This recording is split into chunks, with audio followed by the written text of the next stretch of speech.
The cold wind blew hard across the junkyard. Old broken machines, rusted cars, and metal parts were spread everywhere. The sky was gray, and heavy clouds covered the sun. Rain was coming. John, a 60-year-old man with a long coat and gray beard, walked slowly between the piles of junk. He carried a metal stick and a bag on his back. He wasn't rich, but he was smart. He fixed broken machines and sold parts to people in town. This junkyard was his treasure dot as he looked for useful parts. He heard a strange sound. Help. John froze. He looked around. The sound was soft like a whisper. He walked a few steps forward and stopped again. Help, please. Now he was sure. Someone was calling for help. He moved fast toward the sound. The voice was coming from under a big pile of broken metal. He pulled pieces away, careful not to cause a slide. Then he saw her. A small hand, purple in color, was sticking out under the wreckage. John dropped his bag and started digging faster. His heart was beating fast. Hang in there. He shouted. After a few minutes, he pulled out a body, a teenage girl. But she was not human. Her skin was light purple. Her hair was dark and silver. She had small horns on her forehead and glowing blue eyes. Her clothes were torn, and strange cuts covered her arms. John looked around. There was no one else. No ship. No tracks. Nothing. The girl opened her eyes a little and looked at him. She tried to speak, but only one strange word came out. Kural. Then she passed out. John didn't know what Kural meant. But he knew one thing. This girl needed help. And fast. Back at his small workshop near the junkyard, John laid the girl on an old medical bed. He cleaned her wounds and covered her with a blanket. She was burning with fever. He gave her water, but she didn't wake up. John looked at her. Strange face, alien, not from Earth, maybe not even from this part of the galaxy. Why would someone leave you in a trash dump? He whispered. The news had been full of stories about alien refugees and space wars. Some humans hated aliens. Some aliens hated humans, but John didn't care. He had seen enough death in his past. He wasn't going to let a young girl die. That night, as rain fell hard outside, John sat by her side, checking her pulse again and again. He didn't sleep. The next morning, the girl woke up. She opened her eyes and sat up fast, breathing hard. Her body shook. She looked around the room, scared and confused. Then she saw John. Her eyes glowed bright. She moved like lightning and grabbed John by the throat. John didn't fight back. He raised both hands slowly. It's okay, he said. Calmly. I'm not going to hurt you. She stared at him, confused. John pointed to the food tray on the table. You were in the junkyard, hurt. I brought you here. Her hands slowly loosened from his neck. She looked at the food, then back at him. Eat, he said. You need energy. The girl looked at the food suspiciously. Then, with one hand, still ready to fight, she picked up a piece of bread and tasted it. Her face changed. She ate more. Fast. John smiled. See? Not poisoned. She didn't smile back. But she stopped looking at him like a threat. What's your name? John asked. She stayed quiet. John pointed to himself. I'm John, human, Earth. She looked at him, then touched her chest. Zara, she said in a soft voice. Zara. John repeated. Nice to meet you. She looked away, a little shy. John sighed. You don't have to stay. But it's dangerous out there. Whoever left you in the junkyard, they might come back. Zara's eyes turned cold. She looked down and said something in a strange language. John didn't understand, but he saw pain in her eyes. Deep pain. Zara suddenly looked out the small window. Her eyes widened. She stood up, weak but alert. What is it? John asked. Zara stared into the sky. They'll come, she said slowly. They'll come for me. John frowned. Who? Zara didn't answer. She just sat back down. Tired. John walked to the door, locked it, and grabbed his old plasma wrench. It wasn't much of a weapon, but it made him feel ready. He looked at Zara. "I don't know who you are," he said, "and I don't know who's after you. But no one dies in my house, not on my watch." Zara looked at him again, her face unreadable. Outside, the storm grew stronger, and far above the clouds. Something watched. A metal table flew across the room and smashed into the wall. Sparks flew. John rolled on the ground, coughing from the smoke. The workshop was a mess. Lights blinked. Tools scattered. Standing in the middle of the room, with glowing eyes and shaking arms, was Zara. Her body trembled. Her hands were raised, and everything around her was floating. Screws, wires, even a heavy chair, all spinning slowly in the air. She looked like a storm, a living storm. John didn't move. He raised his hands. "Zara, it's okay." But her voice was full of fear and anger. "Where am I? What did you do to me?" "I helped you," he said calmly. "You were dying in the junkyard." Zara blinked. Her breathing slowed. The objects fell to the floor with loud clanks. She stared at her own hands like they were weapons. "I thought I was dead," she whispered. "They left me." John got to his feet and walked slowly to the corner. He picked up the translator device he found earlier in her gear, half broken, but repairable. He had been working on it all night. He placed it gently on the table and said, "This was in your things. I fixed it a little. Try it." Zara walked toward it. She tapped a few symbols. A soft hum started, and the device lit up. Then she looked at him. Her words came out clearer now. "You fixed my translator?" John nodded. "I fix things, even weird alien gadgets." A pause. Zara's eyes softened just a little. Later that day, the two sat in silence as rain hit the metal roof. Zara held a mug of warm soup, but didn't drink much. John finally spoke. "You said they left you. Who are they?" She was quiet for a long time. Then she said, "My people, my own ship." "You were part of a crew?" She shook her head. "I was cargo." John frowned. "Cargo?" "I was born on a warship, raised to fight. I didn't listen to orders. I disobeyed. They called me defective, so they dropped me. Like trash." John looked at her. "You're not trash." Zara didn't reply. Her eyes stared at the floor. That night, she stayed in the small spare room. John sat in his work chair, thinking. A child, left behind by her own kind. Built for war, but too human to kill on command. He had seen soldiers like that before. Broken, lost, but she wasn't broken. Not yet. At midnight, a sharp noise woke Zara. She jumped out of bed and grabbed the metal pipe John had given her for protection. She moved quietly to the door, then peeked out. John was outside in the rain, shining a flashlight toward the trees. Behind the junkyard, she walked up beside him. "What is it?" John pointed to the mud. "Footprints, fresh." Zara's body stiffened. Her eyes scanned the darkness. "They found me. Who exactly?" He asked. "Trackers," she said. "Not full soldiers. Just machines that hunt and report." She stepped outside the gate. "Wait," John said. "Where are you going?" "If they're close, I'll sense them." She walked a few steps into the trees. Then her eyes glowed again. "There," she said. From the shadows, a red dot blinked. A small drone hovered behind the bushes, silent, nearly invisible. Zara raised her hand. A sharp pulse of light shot from her fingers. The drone exploded in a flash of blue fire. Zara stood still, then looked at John. "They know I'm alive now," she said. "They'll send more." Back inside, John locked every door. He powered up the old junkyard defense systems, rusty, but still working. Zara sat on the floor near the fire.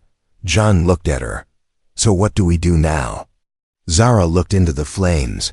"I don't know. I've never had a choice before. You. Do now. Zara looked at him. Why are you helping me? I'm not one of you. I could be dangerous. John smiled. So can teenagers. Zara tilted her head. You joke even when we're in danger? That's how we humans survive. Jokes.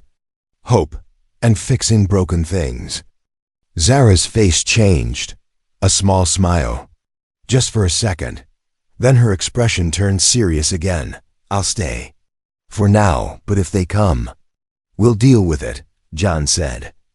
Outside, far above the clouds, a ship moved through the sky black. Silent and watching. And deep inside its control room, someone whispered her name, Zara. A sharp light cut through the sky like a knife. Silent. Cold dot at 2:47 a.m. The junkyard's motion alarm started blinking red. John woke up instantly. He grabbed his old jacket, reached for his plasma wrench, and rushed to the window. Outside dash. Nothing. Just shadows, wind, and broken metal. But the sky. The sky wasn't normal. Above the junkyard, the stars had vanished. A large dark shape hovered above, blocking the moonlight. Something was here. John cursed under his breath. They're early. He ran to Zara's room. She was already up, standing in the middle of the floor. Her eyes were glowing again. She looked calm, too calm. They found me, she said. John nodded. I saw the ship. Zara didn't blink. That's not a ship. That's a hunter. 10 minutes later, they sat inside the control room of John's workshop, an old metal bunker full of wires, screens, and strange gadgets he had built over the years. On the main screen, a heat signal appeared, cold, sharp, and moving fast. It had landed near the junkyard wall. Zara stared at the screen. This one doesn't speak. It doesn't sleep. It only tracks, captures, or kills. John looked at her. Then we're not waiting for it to knock. They moved quickly. John activated the junkyard's defense systems. Turret guns made from scrap, shock wires, smoke. Launchers and EMP mines hidden under fake tires. Old tech, but good tech. Zara, still weak but focused, walked the perimeter with him. She touched the metal fence and whispered strange words. The wires glowed blue for a second, then faded. What did you do? John asked. Now it won't hear our heartbeats, she said. John smiled. Handy trick. She looked serious. It won't be enough. Suddenly, boom. One of the outer traps exploded. John turned to the screen. Zone 3, it's in. He grabbed a rusty blaster. Stay here. Zara grabbed his arm. No, you'll die. John looked at her and gave a half smile. Then I'll die trying. But before he could leave, the screen flickered again. Something else moved. Behind the hunter. Zara leaned in. No, that's not just one. 3 signals now, one big. 2 smaller. Zara whispered. They sent a scout team. The hunter entered the junkyard with smooth, silent steps. Its body was black, made of living metal, tall and thin. Red eyes scanned every corner. It moved through the wreckage like a shadow, not touching anything. Then it stopped. A piece of old human tech beeped behind it. A signal trap. Too late. Zap. The MP mine exploded under its foot. Electricity raced through its body. It froze for a moment. But only a moment. Then it turned its head toward the control room. Inside, John grabbed a long wire and connected it to the emergency battery. I built something last year, he said. A pulse cannon, but it only works once. Zara looked out the window. That might be all we get. John aimed the cannon and waited. On the screen, the hunter walked straight toward the door. Now, Zara shouted. Boom. The cannon fired. A blue beam hit the hunter directly in the chest. The force threw it back 20 feet into a pile of junk. For a moment. Silence. Then it stood up again. Its chest was burned, but its eyes glowed brighter. Zara ran outside before John could stop her. She stood in the open, alone. The hunter saw her. It moved fast, too fast. She raised her arms. The air cracked. A force field appeared in front of her, just as the hunter struck. The blow shook the ground. Sparks flew. Zara screamed. Her legs gave out. She collapsed. The hunter raised its blade. Then wham! John drove his hover truck straight into the hunter, metal bent. Circuits popped. The hunter flew back and slammed into a wall. John jumped out. That's right, you metal freak. But the hunter wasn't done. It crawled out of the wreckage. Zara tried to stand, blood on her face. John ran to her. Stay down. She grabbed his wrist. Behind you. The other 2 scouts had arrived, 3 against 2. Just when all seemed lost, boom. A hidden cannon on the hill fired. One of the scouts exploded. A second shot hit the second one in the leg. It fell screeching. Zara blinked in shock. You said you only had 1 cannon, John grinned. I lied. The hunter, badly damaged now, stood tall one last time. It looked at Zara. And then at John. Then it said in a cold, broken voice, You will regret this. The high command knows. With a burst of energy, it shot into the sky and vanished. The sky returned to normal. Stars returned, but peace did not. Zara stood beside John, breathing hard. They won't stop, she said. Now they know I'm protected. John looked at her. Good, let them come. Next time we're ready. Zara looked up at the stars, where the hunter had come from, and for the first time, she didn't feel completely alone. It began with a scream, not from outside. Not from a hunter. This scream came from inside the workshop. From a child. John dropped his tools and ran. Zara was already at the door, standing still, her eyes glowing. Faintly. In the corner of the yard, a small boy had gotten stuck under a falling metal beam. He had climbed the junkyard wall with his friend, curious about the alien everyone in town was whispering about. Now he was trapped. The beam crushed his legs. He couldn't move. He cried for help. Zara didn't wait. She ran forward, slid down the hill of scrap, and stopped just inches away from the boy. John shouted, Zara, be careful. That beam weighs half a ton. But Zara closed her eyes. The wind grew still. Then, without touching it, Zara lifted the metal beam with her mind. It floated in the air like it was made of paper. John watched with wide eyes. The boy stared, frozen in fear and amazement. Zara moved the beam aside and knelt beside the child. You're safe now, she whispered. That evening, John sat at the workshop table, deep in thought. Zara sat across from him, quiet. She hadn't touched her food. John finally spoke. You told me you were trained to fight, but you didn't tell me you had powers.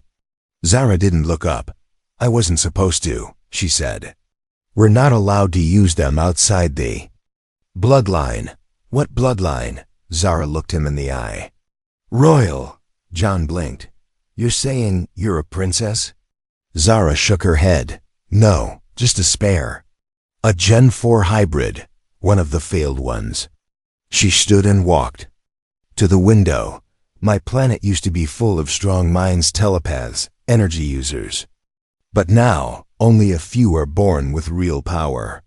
They tried to grow more like me, but we were unstable. John's voice was low. So they built you, and when you didn't obey, they threw you away? Zara nodded. I refused to kill a human colony. I said no to orders. I broke their command. They said I had emotion sickness. John scoffed. That's not sickness. That's called having a heart. Zara looked down at her hands. Sometimes I hate my power. It makes me dangerous. I don't want to hurt anyone, but I always end up doing it. John stood and placed a small tool in her hand. Then fix things. Like I do. Zara looked confused. Fix what? Anything. Machines, walls, or maybe yourself. Later that night, John connected his old radio scanner to a secret channel. He wanted to know more about who Zara really was and what kind of storm she had brought to Earth. What he heard froze his blood. A hidden broadcast, a bounty signal. Spoken in an alien tongue, but the translator caught one name clearly. Zara, deceased royal asset wanted. Dead or alive. John turned off the signal and looked at the sleeping girl. In the other room, they weren't just hunting her, they wanted her erased. At sunrise, Zara was already outside. She stood in the middle of the junkyard, surrounded by broken machines. Her eyes were closed. Her hands floated in the air. One by one, old machines began to move. Lights blinked. Gears turned. John watched from the doorway. You're training. She opened her eyes. No, I'm remembering. My father taught me this, before he vanished. Was he a king? She nodded. And a traitor to the High Council. He believed in peace. In mixing bloodlines. That's how I was born. John stepped forward. Zara, if they find out you're still alive, they'll destroy this planet, she said. John didn't answer. Zara looked at him. I'll leave. Go far. You don't need this trouble. John shook his head. You think I'm helping you just because I feel sorry for you? No, kid. I made a choice. You're under my roof. That makes you mine to protect. Zara's voice broke. I don't want you to die for me. John smiled sadly. Then we both better live. Suddenly, the warning bell rang again, but it wasn't hunters at this time. It was something else. A man in black armor stood outside the fence, holding a glowing red flag. Human. But working for someone else. He spoke through a megaphone. This is your final warning. Hand over the alien girl, and the town stays safe. Refuse, and we burn it all. Zara stepped beside John. John whispered, You know him? Zara's voice was ice cold. Yes, he used to guard my cell. It began with the sun disappearing. Not slowly. Not behind clouds. Just gone. The junkyard turned dark. Shadows stretched long. The wind stopped, and the sky turned red. John looked up, shielding his eyes. High above, blocking half the sky, was a ship so large, it looked like a floating city. Black steel. Sharp edges. Glowing red symbols carved into its belly. It wasn't just here to watch.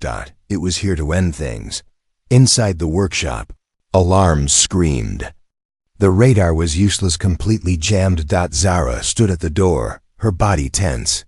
Her eyes locked on the ship above. I know that class, she said. It's not a patrol. It's a royal judgment vessel. John frowned. Judgment? She nodded. They only send that kind when the mission is no survivors. 10 miles away, the nearest human town was already panicking. Power cut off. Sky dark. Phones dead. But in the junkyard, John had prepared. He ran to the underground vault and pulled off a heavy cover, revealing something hidden beneath his battle rig. Old, rusty, half-built but powerful. Zara stared. What is that? Leftover. Tech from the colony wars, John said. Never thought I'd need it again. He opened a case and handed her a small round device. What's this? She asked. Hope, he said. Stick it to the warship's core if we get close. It'll disable the engines, maybe. Zara looked at him. You want me to get close to that? She pointed up. He grinned. You fly better than I do. Suddenly, boom. A shockwave knocked them both down. The ground cracked. From the sky, 3 smaller dropships broke off from the warship, heading straight toward them. Zara stood quickly. Assault units. John flipped a lever. All around the junkyard, hidden cannons rose up from the ground. Defense drones booted online. Let's give them a junkyard welcome, he said. The first ship landed hard, kicking up dust and scrap. From inside came armored soldiers, not machines, not hunters, but elites.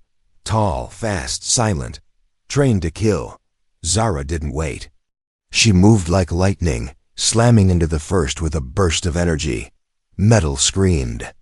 Sparks flew. John stayed behind the barrier, shooting from cover with his pulse rifle. He wasn't as fast as before, but his aim was still sharp. One elite fell. Then another, but more kept coming. Zara leaped onto the second dropship before it landed. She used her power to crush the engines mid-air. The ship exploded in flames before touching the ground. John watched through smoke and fire. "You're getting good at that." Zara didn't smile. "There's more," she said. "I can feel something worse." And she was right. From the third ship stepped Commander KY Rex. Tall, armored in red, a crown of bone-like metal on his head. His voice echoed across the yard. "Zara, last of the broken bloodline, come out. Face me." John loaded his last energy cell. "Friend of yours?" Zara stepped forward. "He trained me." John raised an eyebrow. "Guess it didn't stick." Kyrex walked toward them alone. His armor shimmered. He carried no weapon. Zara stepped between him and John. "You were my mentor," she said. "You told me to trust my heart." "I told you to bury your heart," Kyrex said coldly, "but you refused. Now look at you hiding with humans." John muttered, "You're not hiding, you fool. She's healing." Kyrex smiled darkly. "Then let's rip that healing apart." In one swift move, Kyrex threw out his hand. The air cracked. A pulse wave hit both Zara and John, tossing them backward like paper. Zara hit the ground hard. Her arm twisted. Blood on her face. John coughed, struggling to get up. "I'm too old for this." Zara slowly stood, her hands shaking. But her eyes burned like fire. "No more running," she said. She moved faster than before. The air roared with energy. Every step she took shook the ground. Kyrex blocked her first blast, dodged the second, but the third hit him square in the chest. He flew backward into a pile of scrap. Crashing through it, Zara fell to her knees. Exhausted, John rushed to her side. "You did it," he said. Zara shook her head. "No, he's not done. He's just delaying me." "Why?" She looked up. The warship above was charging its main cannon. And it was aimed not at her, but at the town. "They're going to punish Earth," she whispered. John stood up. "Then we stopped the ship." Zara looked at him, fear and strength in her eyes. "We can't both make it." John pointed at the small device he gave her earlier. "You can." She grabbed his hand tightly. "Don't die," John nodded. "Don't miss." Zara turned, activated her flight boost, and shot into the sky like a comet of blue fire. The warship began to glow, charging for destruction, and Earth's hope rose into the sky. In the hands of one alien girl. Asterisk, the kind of silence right before something explodes. High in the sky, Zara flew like a blue flame, racing toward the warship. Below, in the junkyard, John stared at the red beam, charging in the warship's core. It wasn't aimed at them anymore. It was aimed at the town. The warning siren screamed again. The ground shook. John whispered to himself, "Come on, kid. Get there in time." Meanwhile, inside the warship, alarms were blaring. Zara crashed through the lower hangar with a burst of energy, slamming into a group of guards. She moved fast, no time to waste. Her goal was the engine core. She ran down long black hallways, dodging blasts, kicking doors open, disabling cameras with her power. Then she stopped. Ahead was a door. And on the other side, she could feel it, the heart of the ship. But standing in front of the door was a tall figure in golden armor. Not a soldier. A high royal with her mother's crest on his chest. Zara's hands shook. "You, I know you." "Yes," the royal said coldly. "I watched you hatch. I ordered your removal." "You called me broken," she growled. "You were, still are." Zara raised her hand. "So let's see what a broken girl can do." Back at the junkyard, John stood alone at the front gate. The defense systems were nearly dead. Ammo low. Smoke everywhere. Then dash through the haze came Kyrex. Still alive. Still burning with power. His armor was cracked. His left eye glowed red. His voice was calm, but deadly. You should have run, old man. John held his plasma wrench tight. I don't run from bullies, even alien ones. Kyrix walked slowly toward him. One human. One last shot. John activated his final trap, a magnet bomb hidden in the dirt. Click. Beep. Boom. Kyrix was thrown back, metal pulling him to the ground. John ran and grabbed the blaster, firing shot after shot. But Kyrix was too strong. He broke free, charged forward, and knocked John back with a single blow. John hit the ground hard. His ribs cracked. Blood in his mouth, Kyrix raised his weapon. This ends here, he said. But before he could strike, BZZT. A drone flew in from behind and zapped Kyrix in the back.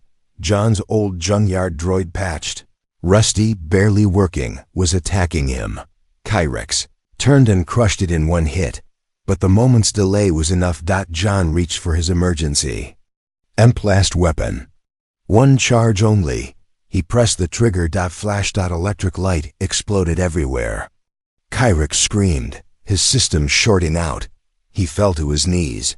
John, barely breathing, crawled to the edge of the wall and looked up at the sky. Come on, Zara. Now's the time. Inside the warship. Zara was on the floor, blood on her lips. The golden armored Royal had nearly crushed her with his power. But she had one last move. She pulled out the small round device John had given her, the one he called Hope. She slid it across the floor with her last bit of strength. It stuck to the engine core behind the Royal. The Royal laughed. Too late. That device can't stop this ship now. Zara smiled through the pain. It doesn't have to stop it. She raised both hands. Boom. The device exploded in a short blast, enough to shatter the energy stabilizers. The warship shook. Alarms blared. From the outside, the red glow at the ship's center flickered, then died. The cannon shut down.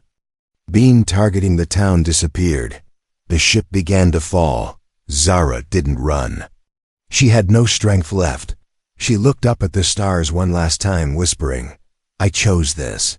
The warship fell, slow at first, then faster, crashing into the far mountains beyond the town. A light brighter than the sun lit up the sky. Then silence. John woke up 2 days later. He was in a hospital bed in the town clinic. Bandages across his chest. Bruised. Alive. A nurse smiled. You're lucky. People say you saved the whole town. He looked around weakly. Where's the girl? The nurse looked unsure. The alien girl? No one found her. Just wreckage in the mountains. John's chest ached worse than the wounds. He looked out the window. The sky was clear. The stars were bright, but something was missing. That night, as he sat in a wheelchair outside, looking up at the stars, a soft sound came from behind him. He turned. Zara stood there. Her clothes were burned. Her arm was wrapped in cloth. Her hair was shorter, but her eyes still glowed. John smiled. I knew you'd make it. Zara walked up and sat beside him. I almost didn't. John looked at her. You stopped them. You saved us. Zara looked at the stars. Not all of them are gone. Some will come again. John nodded. Then we'll be ready. Zara smiled faintly. Not we, us. The whole planet heard it. The skies were quiet. The world waited. Would she go? Would she leave? Would she choose them, or us? Zara stood on the rooftop of John's workshop, watching the horizon. Her cloak blew softly in the wind. Below her, reporters, drones, and military teams waited behind guarded fences. They had seen her destroy warships. They had seen her bleed to protect Earth. Now they watched to see if she would stay. John climbed the stairs slowly, still limping from the battle. He stood beside her. Big crowd, he said. Zara gave a small smile. They're scared. Of you? Of what follows me? John nodded. So what now? Zara didn't answer. She looked at the small communicator blinking in her hand, the one connected to the alien fleet. They were waiting, and they were listening. That evening, the Earth Council sent a private ship for her, clean, white, with the Earth flag painted. On its wing. Inside was a message. You are free to leave or stay. But if you stay, you are one of us. And that means Earth will protect you, or fall with you. Zara stared at the message for a long time. Then she walked outside, into the open air, where John waited with 2 cups of tea. You ever miss your world? He asked. I don't know what that is, she said. I was made in the lab. I lived in a cell. I don't have a home world. John handed her a cup. Then maybe you've got one now. Later that night, a low hum filled the air. Everyone looked up. A sleek, silver ship descended. It hovered over the fields near the junkyard.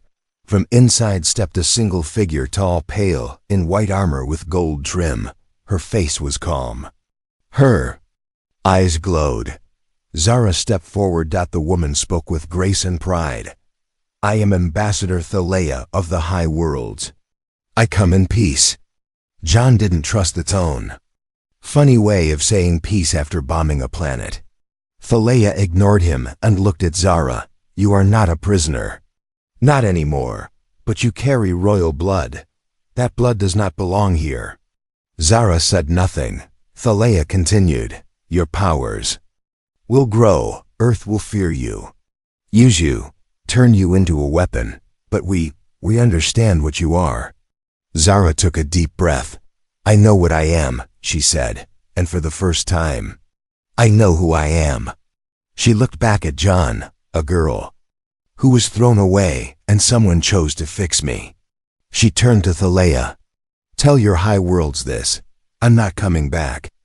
Thalea frowned. You understand this is permanent? Zara nodded. I choose Earth. I choose him. I choose me. Thalea sighed, then slowly nodded. Then may you find peace among humans. She turned and walked back into her ship. The engines lit up. Before leaving, she gave one final warning. But know this. Not all in the stars will forgive your choice. Then the ship vanished into the sky, leaving only silence behind. Later that night, John and Zara sat around a small fire in the junkyard. No reporters, no soldiers. Just them. So John said, You're officially one of us now. Zara poked the fire with a stick. Weird feeling, being chosen. Not by a program, not by a mission, just chosen. John looked at her. You didn't have to stay. I know. But you did. Zara smiled. You fixed broken machines. I was one of them. John sipped his tea.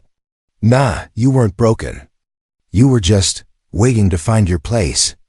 Zara looked at the stars. You think they'll come back? John leaned back and grinned. Let them, Zara smirked.